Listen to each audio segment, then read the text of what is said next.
कैसे हैं आप लोग। आशा करता हूँ आप लोग की पढ़ाई बहुत बढ़िया से चल रहा होगा। आज हम लोग डिस्कस करेंगे क्लास 10th का जियोग्राफी का चैप्टर नंबर 4 एग्रीकल्चर। इस क्लास में हम देखेंगे क्रॉपिंग पैटर्न। ठीक है, जो भी हमारे कंट्री में जितने भी क्रॉपिंग होते हैं वो जो है कितने टाइप्स के हैं। ठीक है, उसमें कौन कौन सी फसलें उगाई जाती हैं ये हम देखेंगे। ठीक है, जैसा कि हम जानते हैं कि हमारी कंट्री जो है फिज़िकल डाइवर्सिटीज़ है। जब हम फिज़िकल डाइवर्सिटीज़ के बारे में बात करते हैं तो इसमें जो है जैसे कहीं पे समतल है, कहीं पहाड़ी इलाका है, कहीं मैदानी है, कहीं पथरीली है, ठीक है, कहीं बंजर ज़मीन है, कहीं फर्टाइल ज़मीन है। तो ये जो है फिज़िकल डाइवर्सिटीज़ हो गए। ठीक है, क्लाइमेटिक कंडीशन भी अलग अलग हैं। एक ही समय में कहीं पे जो है बारिश होती है, कहीं पे जो है गर्मी रहती है, कहीं पे थोड़ा सा ठंडा क्लाइमेट रहता है। तो ये सब जो है, और plurality of culture in India, हमारे कंट्री में जो है बहुत सारे कल्चर्स भी हैं। तो ये सब रिफ्लेक्ट करते हैं हमारे एग्रीकल्चर प्रैक्टिसेस पे। ठीक है, मतलब जिस रीजन में जो कल्चर है उस पे भी डिपेंड करता है किस टाइप के क्रॉप्स जो है बोए जाते हैं। Various types of food and fibers crops, vegetables and fruits, spices and condiments etcetera constitute some of the important crops grown in country. तो ये सब कुछ जैसे कि स्पाइसेस हो गए, फ्रूट्स हो गए, वेजिटेबल्स हो गए, फाइबर क्रॉप्स हो गए, सीरियल्स हो गए, पल्सेज हो गए, ये सब हमारे कंट्रीज़ में उगाई जाती हैं। तो ये क्रॉपिंग जो है सीजन के बेस पे ये डिवाइड किया गया है, 3 पार्ट में डिवाइड किया गया है। एक तो रबी का क्रॉप्स होता है, दूसरा खरीफ क्रॉप्स होता है, एंड तीसरा जो है जायद क्रॉप होता है। तो एक एक करके हम लोग इसको देखेंगे। ठीक है, तो जैसे हम रबी क्रॉप्स का पहले देखते हैं, sown in winter from October to दिसंबर।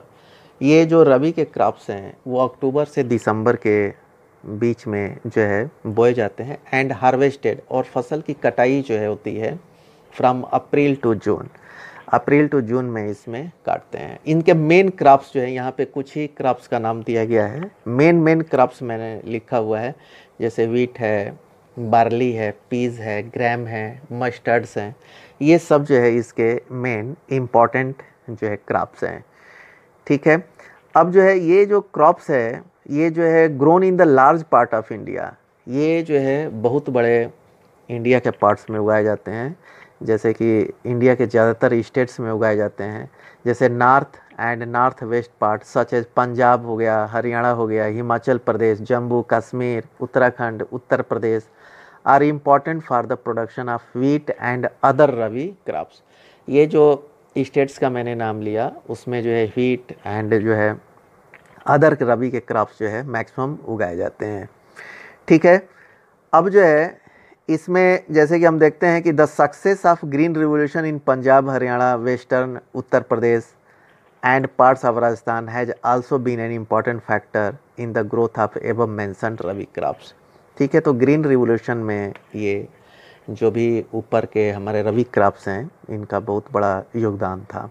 ठीक है, और इसमें जो है ड्यूरिंग विंटर सीजन में एक्चुअली जो है availability of precipitation during winter months due to the western temperate cyclonic helps the success of this crops. इसमें होता क्या है कि आपका जो प्रेसिपिटेशन होता है, ठीक है, ये जो है falling of earth of any form of water, जो है पृथ्वी पे जो है पानी जो आती है, ठीक है, उससे जो है इस क्रॉप्स को बहुत हेल्प मिलता है। ठीक है, ग्रो करने के लिए। तो ये हमने देखा रबी की क्रॉप्स के बारे में हमने समझा। तो इसमें मेन इम्पॉर्टेंट आप लोगों को क्या है कि ये पीरियड्स है, कब इसको बोया जाता है, कब काटा जाता है, इसके इम्पॉर्टेंट क्रॉप्स कौन है, एंड इम्पॉर्टेंट स्टेट्स कौन से हैं जिसमें ये ज़्यादा जो है बोया जाता है। ठीक है, अब खरीफ क्रॉप्स को हम देखते हैं।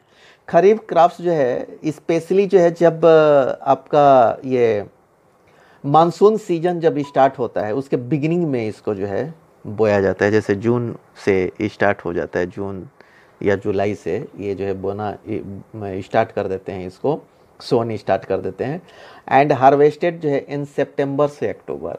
और इसको जो है काटते हैं, फसल तैयार हो जाती है सितंबर टू अक्टूबर। इसके इम्पोर्टेंस क्रॉप्स हैं पैडी, मेज़, ज्वार, बाजरा, तूर, तूर जो है अरहर जो दाल होती है उसको बोलते हैं, मूंग भी दाल है, उड़द दाल है, ठीक है, कॉटन है, ठीक है, जूट है एंड सोयाबीन से। ये कुछ इम्पोर्टेंस जो है ये क्रॉप्स हैं, ठीक है।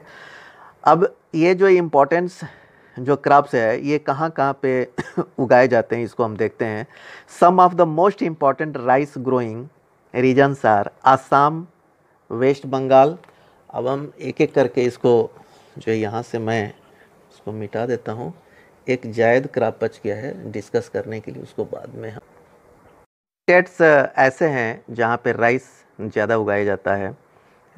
रीजन्स जैसे कि आसाम है, वेस्ट बंगाल है, coastal regions of Orissa, Andhra Pradesh, Telangana, Tamil Nadu, Kerala and Maharashtra, particularly the Konkan coast along with Uttar Pradesh and Bihar. ये सब स्टेट्स हैं जहाँ पे राइस बहुत ज़्यादा उगाया जाता है। और रिसेंटली ये देखा गया कि पंजाब एंड हरियाणा में भी राइस को उगाया जाता है जो कमर्शियल लेवल, ठीक है। In states like Assam, West Bengal and Orissa 3 crops of paddy are grown in a year, ठीक है।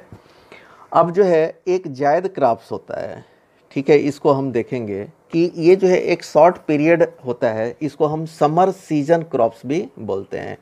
ये मार्च से जून के बीच में होता है, ठीक है। इसके मेन क्रॉप्स क्या है, वाटरमेलन है, मस्क मिलन है, कुकुम्बर है, वेजिटेबल्स है एंड फॉडर क्रॉप्स है। तो ये जो है जायद है, तो जायद इसका पीरियड जो है बहुत कम होता है। शुगर केन भी इसमें होता है जो कि लगभग जो है 1 साल का पीरियड जो है उसको ग्रो में और इसको हार्वेस्ट में लगता है।